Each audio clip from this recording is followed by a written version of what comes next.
अगर आपने 10वीं पास कर लिया हुआ है और अपना ज़िला का जो सिविल कोर्ट होता है वहाँ पे अटेंडर के रूप में काम करना चाहते हैं, मतलब सहायक के रूप में, परिचारक के रूप में, तो कहीं ना कहीं आप सभी के लिए बहुत ही अच्छा अपडेट है, क्योंकि इसकी जो भर्ती है ना जिला भर यहाँ पे निकाली जा रही है।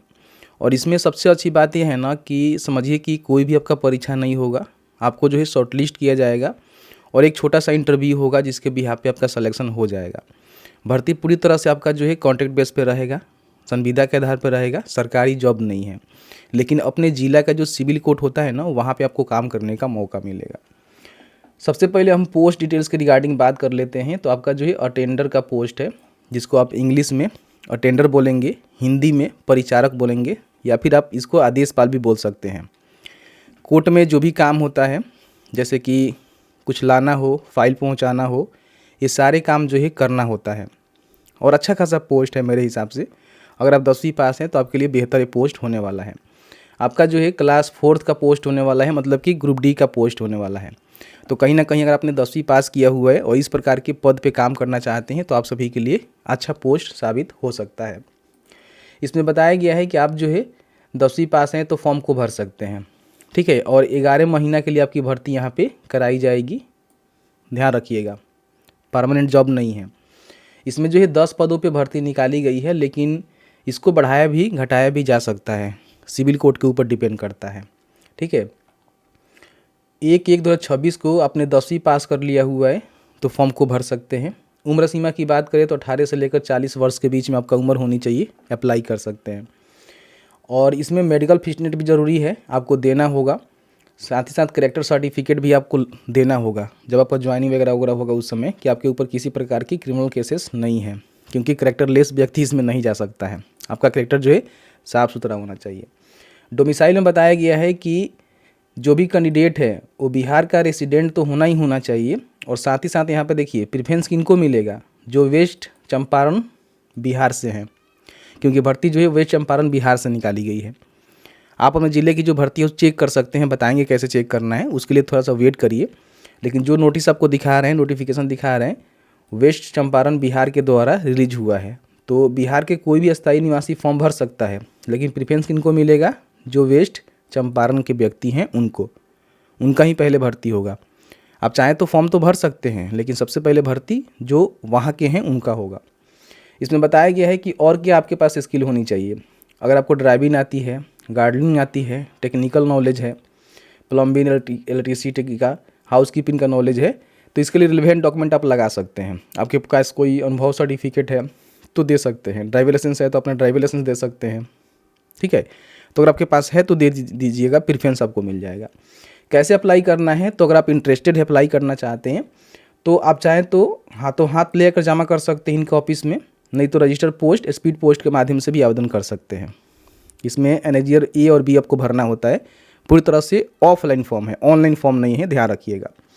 बाकी बताया गया है कि इसका जो एड्रेस है, ये वाला एड्रेस है, यहाँ पे जाकर आपको हाथों हाथ नहीं तो रजिस्टर पोस्ट या फिर स्पीड पोस्ट के माध्यम से आवेदन करना होगा।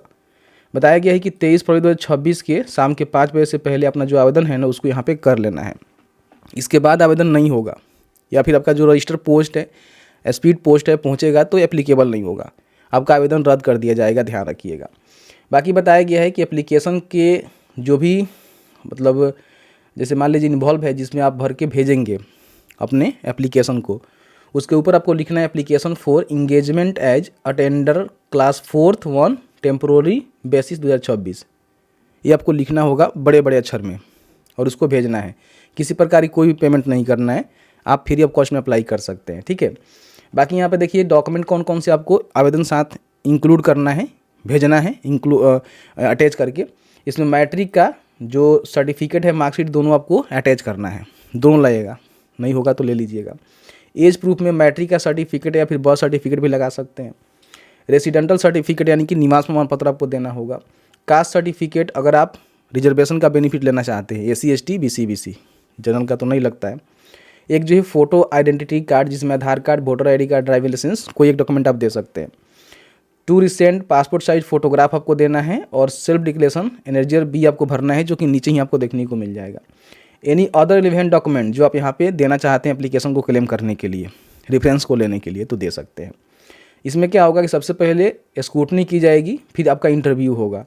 तो आपको जो है जो भी आपने जानकारी दिया हुआ है उसके बिहाफ पे आपका शॉर्ट लिस्टिंग होगा, और फिर आपको इनके नोटिस बोर्ड पे एक नोटिस आएगा जिसके माध्यम से आपको बुलाया जाएगा इंटरव्यू के लिए, जाना होगा ऑफिस में इंटरव्यू देने के लिए, ठीक है। इंटरव्यू जाते समय कोई भी आपको टीए नहीं दिया जाएगा, यात्रा भत्ता नहीं मिलेगा, ध्यान रखिएगा। उसके बाद आपका डॉक्यूमेंट वेरिफिकेशन होगा इंटरव्यू के ही समय, जिसमें सारे डॉक्यूमेंट आपसे मांगे जाएंगे, देख रहे हैं ना, ये सारे डॉक्यूमेंट आपको देना होगा। उसके बाद आपका रिजल्ट आएगा, फिर आपका ज्वाइनिंग हो जाएगा।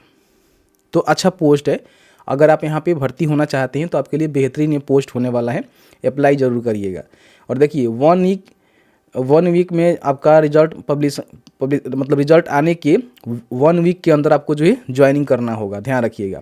और इसका ये भी आपको अफिडेविट देना पड़ेगा, सेल्फ बताया गया है, डॉक्यूमेंट आपको देना होगा क्लैरिफिकेशन के रूप में, डिक्लेरेशन के रूप में कि आपके ऊपर किसी प्रकार की कोई क्रिमिनल केसेस नहीं है, इन बातों को ध्यान रखेंगे, ठीक है। तो सारी जानकारी यहाँ पे निकल के आ चुकी है। और इसी में नीचे आएंगे तो ये आपका फॉर्म है जिसको भर के आपको जमा करना है।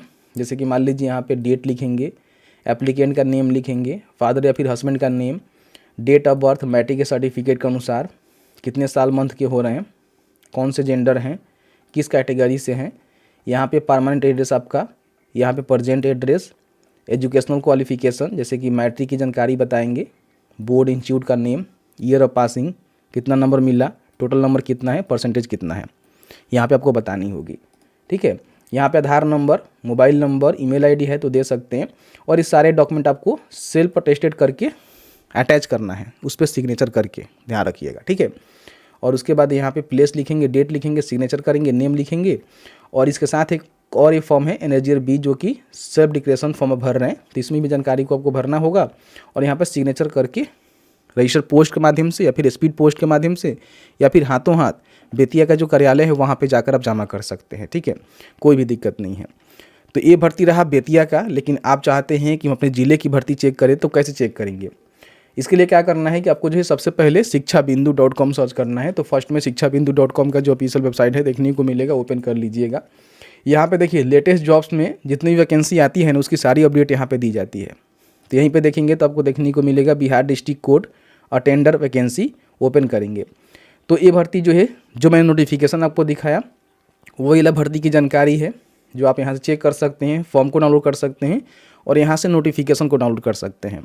अब यहाँ पे हम बात करते हैं कि अपने ज़िले की भर्ती चेक करना चाहते हैं तो क्या करना है कि सबसे पहले अपने ज़िले का जो ई डिस्ट्रिक्ट कोर्ट का वेबसाइट है ना वहाँ पे जाना है। जैसे कि मान लीजिए भर्ती बेतिया से निकाली गई है तो लिखेंगे, ऐसे लिखेंगे तो आपके सामने सिविल कोर्ट का जो ऑफिशियल वेबसाइट है आपके डिस्ट्रिक्ट का ओपन हो जाएगा, ओपन कर लेंगे, ठीक है।